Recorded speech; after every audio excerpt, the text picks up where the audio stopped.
औज़ुबिल्लाहिमिनश्शैतानिर्रजीम बिस्मिल्लाहिर्रहमानिर्रहीम। मैं हूं ज़हर अहमद ख़ान और आप देख रहे हैं मेरा यूट्यूब और Facebook channel अबलाग TV.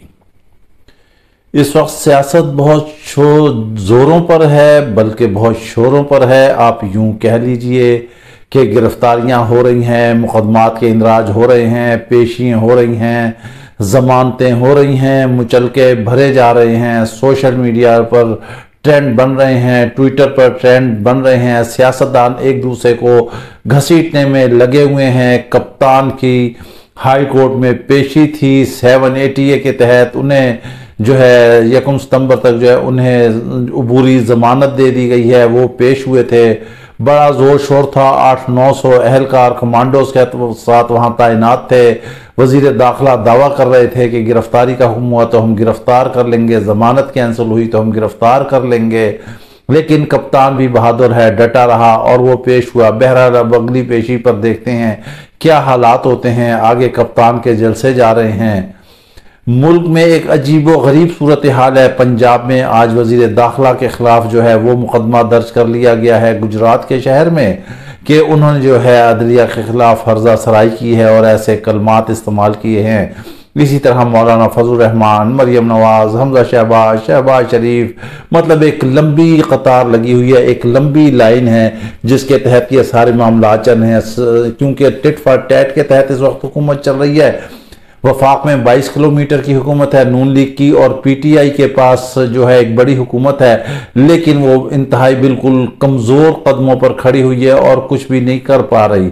Fawad Chaudhary कह रहे हैं कि 25 तारीख के साथ जो पीटीआई के कारकुनों के साथ ज्यादती हुई, अवाम उसका रिजल्ट देखना चाहती है। रिजल्ट देखें आप, मगर सियासतदानों पर हैफ है इस वक्त जो असल मसला है उसकी तरफ तवज्जो ही नहीं दे रहे। इनको तख्त व ताराज इनकी आंखों पर छाया हुआ है।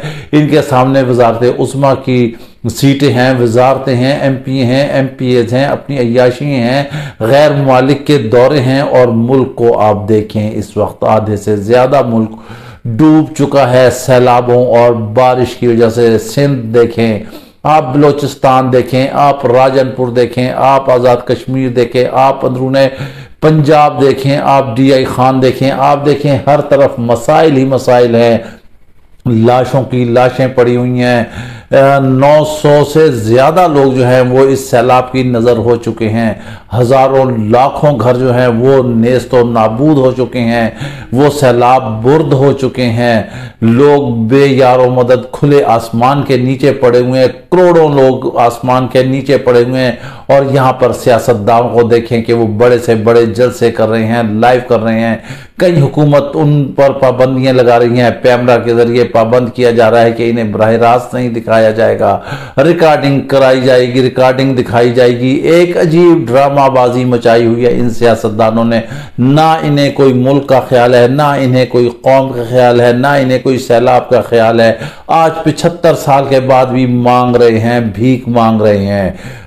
इमदाद मिल गई है मुखैर इदारों से, अक़वाम मुत्तहिदा से 50 करोड़ सैलाब मुतासरीन के लिए इमदाद मिल गई है। मगर इनके आप ख्वाबे देखें, इनके गैर मुल्की दौरे देखें, इनके आप जलसे देखें। इन्हें शर्म नहीं आती कि इस सल्तनत में, इस नजरियाती मुमलिकत में लोग भूखे मर रहे हैं। सैलाब जदगान जो हैं, लाशें पानी में तैर रही हैं। बच्चों के सामने उनके माँ बाप, माँ बाप के सामने उनके बच्चे, बहन भाइयों के सामने भाई, भाइयों के सामने बहनें, खानदान के खानदान बर्बाद हो गए हैं, लुट गए हैं, फुट गए हैं। मगर इनकी अय्याशियाँ ही नहीं ख़त्म होती, इनकी सियासत ही नहीं ख़त्म होती। होना तो ये चाहिए कि ऐसे मौके पर सबको मुत्तहद हो जाना चाहिए और उस वक्त जो है वो मुल्क की खातिर, कौम की खातिर उन मसाइल की तरफ तवज्जो देनी चाहिए जो कि मसाइल दरपेश है। क्या इनके पास पैसों की कमी है? आज हुकूमत अपील कर रही है दुनिया भर से और अपने मुल्क के मुखय्यर हजरात से भी। हमारा इनसे, हुक्मरानों से, चाहे वो इस वक्त हुकूमत में हैं या अपोजिशन में हैं या जो भी हैं, हम इनसे ये सवाल करने के हक बजानिब हैं कि मुखय्यर हजरात कौन है? मुखय्यर हजरात आप ही हैं। अवाम की खाल कितनी आप लोग उतारेंगे? अवाम को कितना निचोड़ेंगे? अवाम के खून का आखिरी कतरा तक आप निचोड़ना चाहते हैं। सारी दौलत तो आपके खजानों में पड़ी हुई है, सारी दौलत तो आप बैरून मुल्क ले जा चुके हैं, सारी दौलत तो आपने करप्शन के जरिए लूट मार करके अपने कर ली है। महंगाई आसमान पर पहुंची हुई है, तारीखी महंगाई है। 75 सालों में शायद इतनी महंगाई नहीं होगी। क्या आप लोगों को शर्म नहीं आती कि आप अपने पैसे जो बैरूनी दुनिया से है वो सारे कुछ बाहर ले आए और यहां पर इस मुल्क पर लगाएं? हम आपको गारंटी शर्तिया देते हैं, ये शर्तिया कहते हैं कि अगर ये तमाम लूटी हुई दौलत पाकिस्तान में वापस आ जाए तो हमें कर्ज लेने की जरूरत ही नहीं पड़ेगी, किसी के आगे हाथ फैलाने की जरूरत ही नहीं पड़ेगी। हमारी सनतें भी चलेंगी, हमारे रोजगार भी चलेंगे, हमारे मुल्क भी चलेंगे। लेकिन अफसोस है कि हमारे पड़ोसी मुल्क को देखें, चीन जो हमसे बाद में आजाद हुआ था, आज वहां वो कहां पर पहुंच चुका है। मगर उसको लीडर मिले थे माओ तुंग और चुएन लाई जैसे, जिन्होंने मुल्क को जमीन से उठाकर आसमान पर पहुंचा दिया। यहां हमें लीडर, हुक्मरान, सियासतदान कैसे मिले? चोर लुटेरे, एक दूसरे को दुश्मन तराजी करने वाले, सियासी गंदगी करने वाले, एक दूसरे पर इल्जामात आयद करने वाले, जाती सियासत करने वाले, जाती मुफादात को मद्देनजर रखने वाले, इस मुल्क को लूटने वाले, खजाने को लूटने वाले, महंगाई करने वाले, चीजों को उनका करने वाले, मार्केट से चीजें नायाब करने वाले, 70 अरब के मजीद जो टैक्स लगा दिए हैं। कुछ तो सोचे, इस वक्त कौम के बिजली के बिल 25-25 हजार आ रहे हैं। इतनी तो एक बेचारे गरीब आदमी की कमाई ही नहीं है, इनकम ही नहीं है, वो क्या खाएगा और कहां से बिल देगा? आप लोगों की तो गाड़ियां पेट्रोल से भरी हुई हैं और जिस लिहाज से हुकूमत इस वक्त IMF से मुआहिदा करके ये लेवी लगा रही है, इसके तहत हम आपको बता देते हैं कि आने वाले दिनों में ये पेट्रोल 300 रुपए लीटर तक जाएगा। मसनूई तरीके से जैसे कि डॉलर को कंट्रोल किया गया था, अब फिर डॉलर की परवाज शुरू हो गई है और महंगाई होती जा रही है। जगह जगह फिर रहे हैं, पैसे मांगने के लिए अपने पैरों पर नहीं खड़े होते। आज इसी गरीब अवाम की बद्दुआएं लग रही हैं, वो कहर बनकर उतर रही हैं कि उनके गरीब की राह में और अर्श की राह में कोई फर्क नहीं होता, कोई फासला नहीं होता, कोई रुकावट नहीं होती। वो अल्लाह ताला के हुजूर जाके डायरेक्ट मंजूर होती है। लोग मर रहे हैं, क्या आपने उस तरफ तवज्जो दी है? यहां से कभी किसी एक का वारंट निकलता है, उसे गिरफ्तार कर लिया जाए, कभी कोई दूसरे के बारे में बयान दागा जाता है कि उसे गिरफ्तार कर लिया जाए, कभी पंजाब असम्बली जाती है, कभी KP असम्बली जाती है, कभी वफाक को टारगेट बनाया जाता है, कभी गिलगित बिल्तिस्तान के मामला देखे जाते हैं, कभी बलूचिस्तान के, मगर जो असल मसाइल हैं उसकी तरफ किसी की तवज्जो नहीं। किसी ने नहीं कहा कि आधा पाकिस्तान डूब रहा है, हम वहां जाकर मुतासरीन के साथ बैठ जाएं। अब कह रहे हैं वजीर आजम कि वो मुतासरा इलाकों का दौरा करेंगे। इन्होंने पहले भी दौरा किया था।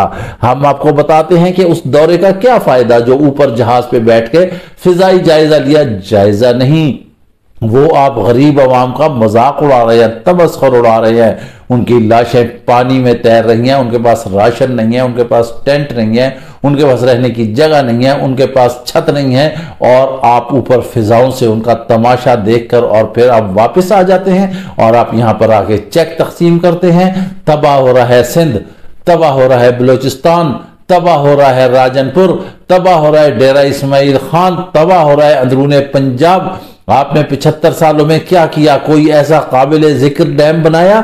आज जो दुश्मन मुल्क हमारा भारत, जो दुश्मन है, जो नाहंजार है, जो जमहूरियत के नाम पर कलंक का टीका है, उसे देखें, उसने कितने डैम बना लिए हैं। आप मकबूजा वादी तक में वो डैम बना के पाकिस्तान का पानी बंद करने जा रहा है, और आप लोग क्या हर वक्त सिंतास मुआहिदा, सिंतास मुआहिदा, सिंतास मुआहिदा, इसी को रगड़े जाते हैं। इंडिया पानी छोड़ता है, आपके ऊपर सैलाब आ जाता है, आपके करोड़ों अरबों खरबों का नुकसान हो जाता है, जानें चली जाती हैं, फसलें तबाह हो जाती हैं। मगर क्या किया आपने? कुछ किया आज तक? कोई डैम बनाया? काला बैग डैम बनाया?